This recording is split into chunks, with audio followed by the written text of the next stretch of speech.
Sidinga into eshisayo kwi-120 Drive. Sikhuluma ngezempilo, ezomnotho, ezentuthuko, ezase-Afrika nokunye okuningi. 8 to 5, Monday to Friday, 120 Drive. Kunjalo kwi-120 Drive ngalesikhathi sikubhekela nje into eziqhubekayo lapha ekhaya eNingizimu Afrika emhlabeni jikelele. Namhlanje nange sinethuba elihle kakhulu sikhuluma sithi Wonder Women in Science. uWonder ayilontheni baningi abantu besifazane kodwa yilokuthi abantu abamangazayo. Sawona ke Dr. Hloniphile Sithole Mthethwa Wonder Women. Sawubona. Yebo uyaphila. Hayi ngiphilile ngizwa kubini. Ya hayi siyajabula ukuthi sikhulume neWonder Woman. Hayi ngiphilile. Nazo ungayichaza kumlaleli weKhozi FM ekhase ngishilo uDr. Hloniphile Sithole Mthethwa uthi ukuyichaza nje. Uthi ukuyichaza nje. Ngiyabingelela namhlanje ntambama ngijabula kakhulu ngethuba engilitholile emsakazweni Radio Khozi. Manje lawo mangizichaza igama lami ngohloniphile ngokuzalwa kwami ngazalwa ngowakaSonto. Oh yeah. Ngabhaleka kaMthetho ngohloniphile Sithole Mthethwa. Oh yeah. Ngalelwa ingay bakhulela endaweni ekuthiwa kusesogini khona la eMaritzburg abazali bami ubaba nobaba ungayi ngakhula kahle nje namakhosini nodadewethu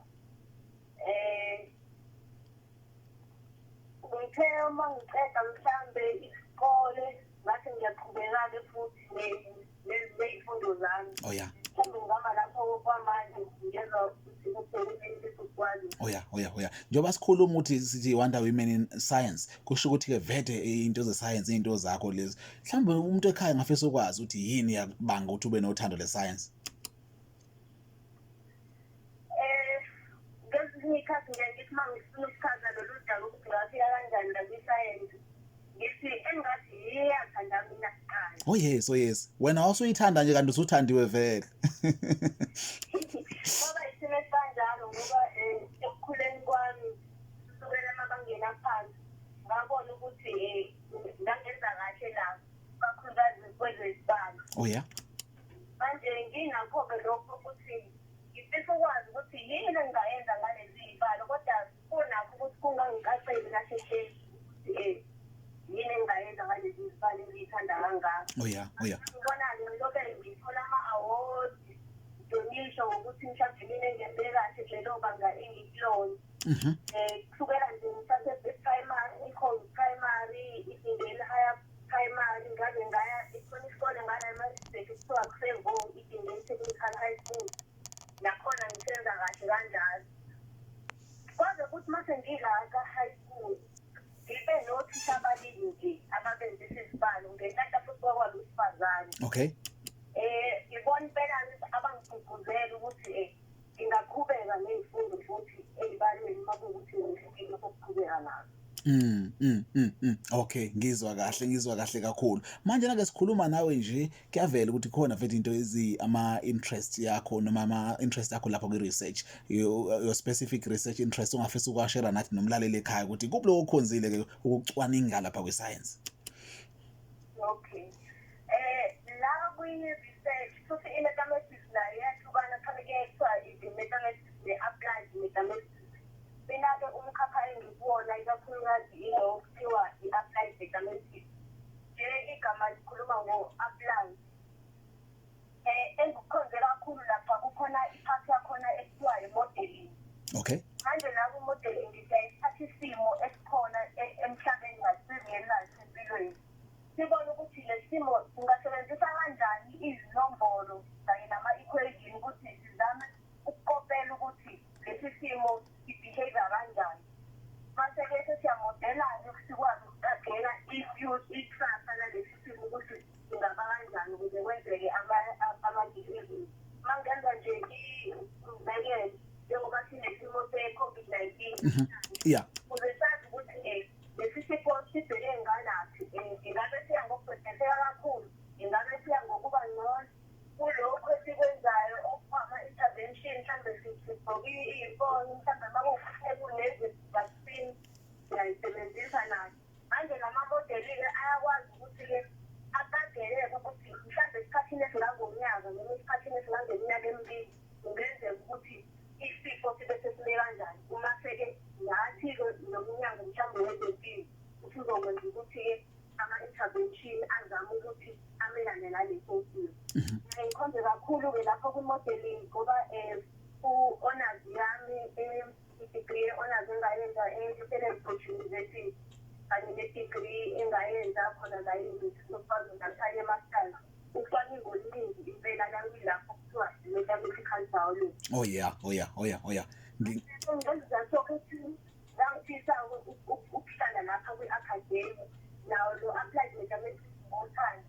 Ngase ngifisa ukuthi ngakuyona imikhakha la ngaphakathi kulo modeling ibe nokuhlukahluka ngikwazi ukubheka izinto ey'hlukahlukene ngoba phela kwenzeka ukuthi ngelinye ilanga ukuthi ngisupervise ezinye iy'student ngifundisa amamoduli ahlukene. So ngase ngiya lapha-ke kwizifundo lezi zobudokotela ngase sengibheka-ke manje umkhakha okuthiwa i-fluid dynamics nama-numerical methods. Angithi yabona nje kade sikhuluma ngokuthi kuba nama-equation owasebenzisayo ukuthi uqadele isimo esisempilweni sangempela ukuthi sime kanjani. Manje-ke kuzomele ukuthi ukwazi nokwasolva phela. Inkinga-ke lana-ke ku-numerical methods usuzokwazi ukuthi uzame ukuba ney'ndlela ezilula nezisheshayo zokwazi ukuthi usolve nama-equation ngoba isikhathi esiningi awalula wona jwayele ukuba ngiyayizwa ususikhelile-ke vele ususethertiary asibange siseza lapha kwi-basic education yakho nanokuthi-ke ngampela indlela oyihambile kakhulukazi ngikona into zemfundo ama-degree osunawo zonke into ey'fana lezo ungasikhela nje phezulu. Ngathi uma ngiqeda matriculation lapha e-Indian Technical High School ngase ngiyoqala i-degree yami yokuqala khona la e-University of KwaZulu-Natal. Okay. Ngaleso sikhathi ngangihlala nobabekazi wami u-Antoine ukumbiza ngoGrace. Okay. Lapha ehlala khona wayesebenzela abantu abaxhumene ne-university kakhulu. Yenze nokuthi uyafisa ukuthi ngelinye ilanga nayo abantwana bakhe baphumelele njengalabantu asebenzisana nabaya ababona. Oh yeah. Qeda-ke le degree yokuqala eyayi-Bachelor of Science kwi-Applied Mathematics ne-Statistics. Okay. Ngase ngiqhubekela phambili-ke ngathola umfundaze wokuyofunda e-Stellenbosch University. Babe nohlelo oluhlanganisa i-mathematics ne-biology ababelibiza nge-honors i-mathematical biology. Lolu hlelo kwakulukuqala ngalowo nyaka engalenza thina sathi yokuqala esifilweni. Ngaphasa-ke leyo honors leyo ngayiphatha kahle ngase ngithola umfundaze futhi wokuthi ngenze i-Master of Science engayenza e-University of KwaZulu-Natal. Oh yeah. Emva kwalokho-ke ngase ngenza-ke isifundo zobudokotela-ke ekuyizona ezokugcina-ke engiyifundile.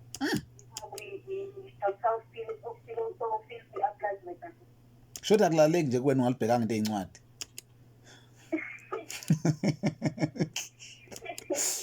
Iyona engibizayo. Mangabuleki ipoliti iyona eliqhwebayo liday. Usuke wenzani namhlanje? Oh yeah. Ulele kanjani ungayitholile lento le? Ngiyakuzwa. Sithatha usibeke-ke sithombeni uthe mangiqala ngikhuluma nawe ngathi-ke uyingxenye lapha ama-candidate e-Wonder Women in Science. Uma usithatha usibeke sithombeni yini yona le? Nanokuthi kusho ukuthini-ke kwena ube yingxenye yama-candidate hayo? Ngiyaxolisa ngizwanga kahle. Sengisho ukuthi-ke mangi-introducer la ngishilo ngokuthi-ke uyi-Wonder Women in Science. Sesibheka-ke udaba lokuthi njengoba uyi-candidate yakhona kusho ukuthini kuwena nanokuthi yini le makhuluma nge-Wonder Women in Science? Ngizozama ukuqonda ukuthi utheni. Ngicabanga ukuthi ukubuza ukuthi kusho ukuthini kumina ukuba omunye wama-2020 Wonder Women in Science. Yes, injalo nje. Oh, okay. Kunomkhankaso owenziwa i-University yakwaZulu-Natal. Ipolishi lakhona lezolimo, ubunjiniyela nesayensi. Manje kulo mkhankaso wabo-ke bezoqondanise ne-National Science Week le-1st August ngoba phela siyasazi ukuthi ileli viki la eqoqolela khona ama-career noma ukuthi abantu benze ama-career STEM sisho STEM okuyi i-science, technology, engineering ne-mathematics. Phinde futhi siqondane nosuku la sifungaza khona usuku labantu besifazane. So manje-ke le campaign yabo-ke noma lo mkhankaso wabo baye bakhethe-ke abesifazane abaqavile noma abanamava kulokhu abakwenzayo kwezesayensi. Okay. Uma-ke bayaba-onarisha babahloniphele ngalokho. Okay. Ngizizwa ngijabule kakhulu ukuthi nami ngibe ingxenye yalo mkhankaso. Ngesizathu sokuthi singenza ngikhumbule nendaba ethi isibani asikusizi ngalutho uma ngabe usilayitha usibeke ngaphansi kwetafula. Sizobukwa ubani vele? Sisiza abantu abaningi ngoba nami ngiba nethemba lokuthi njengoba sithola ithuba njengaleli silithola njengamanje emsakazweni emkhulu kanje, sikwazi ukuthi sikhulume nabanye abesifazane nabantwana abasakhula. Nabo Wonder Women in Science. Yes. Basho ukuthi noma ngabe sikuphi, kusho ukuthi ngelinye ilanga ngenzeka ukuthi nathi siphumelele kulokhu esikusizayo. Ngakho ngijabulisa kakhulu impela ukuba ingxenye yalo mkhankaso. Ngiyathemba ukuthi kuyoba khona mhlawumbe ababili noma abathathu, kodwa uma bebekhona abayokwazi ukuthi basibone nabo bafisa ukwenza kahle futhi baze badlulele thina nokuthi sikwazile ukwenza. Okulalela ekhaya uyafisa ukwazi kahle kahle sikhuluma nawe njengamanje imuphi umsebenzi owenzayo ungene kanjani kona nanokuthi nje ubusezweni i-mathematics uyayithanda vele mhlambe ke iziphi ingxenye zawo uyithanda kakhulu noma into ebanga ukuthi uyithande kangaka i-mathematics? Angizwanga. Ngithi mina ongenile manje uyakufica ekhaya uyakuzwa ukuthi hayi impela uyayibeka le ndaba ye-science kodwa ke uyafisa ukwazi wenzani umsebenzi wakho efise futhi ukwazi ngempela ukuthi ke yini le bengeke wayithanda kangaka i-mathematics kanjalo ke njengomsebenzi owenzayo. Okay, angizizwa kahle. Njengamanje ngiyasheshisa vele. Okay. Njengamanje ngingashare ngethi siyakwazi Natal njenge-lecturer kwi-mathematics. Okay. Kusethu School of Mathematics, Statistics and Computer Science. Oh yeah. Ngiyathanda ukuyixoxa le ndaba yokuthi ngifike kanjani la. I-university ngilekelele kanjani ukuthi ngigcine sengifike la engikhona. Ngekhathi ngivuyile Stellenbosch ngiqeda i-honors ngezi-masters nge-KZN. Ngisaphakathi nokwenza i-masters ngathola umsebenzi nje wami wokuqala ukufundisa esikhungweni esiphakeme. Ngangifundisa i-Foundation Mathematics khona la e-KZN kwi-program eyayibizwa nge-Science Foundation Program. Oh yeah. Ngisakhona phakathi ngase ngibona enye i-post eyayikhona ngaphakathi la e-university kuyi-post ababethi ama-developmental lecturers. So inhloso yabo kwakuwukuthi bathathe umuntu osasemkhakheni ukuthi usangena lapha kwi-academy kodwa uyabonakala ukuthi uzimisele ngalokhu akwenzayo futhi uyafisa ukuthi aqhubeke abe ne-career khona kwi-academy. Mhlawumbe usane-experience encane noma mhlawumbe akakabi nje nane-experience at all. Oh yeah. Manje-ke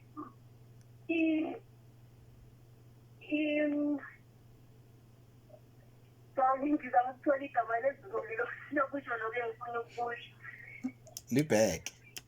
Libheke okulindelekile. Ezinye zezinto ezayilindelekile Nazo-ke.